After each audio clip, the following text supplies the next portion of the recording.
Subukan natin direksyon na yun. Baka may isla. Ano na nga sagot? Ano sagot? Ha? Ano sagot?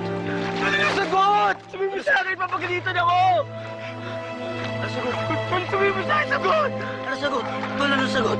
Tol! Tol, papagalitan niya na ako! Ano sagot? Tol! Tol! Class, ito si Maynard Alcala. Mula ngayon, dito na siya sa klase natin. Okay, Iho, maupo ka na doon. Sige na.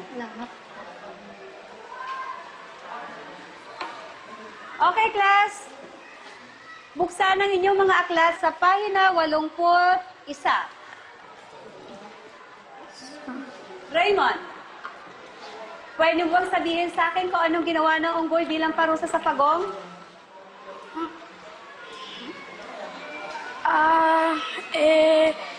Kuwan po, ma'am.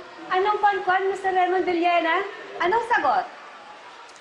Tinapon sa ilog.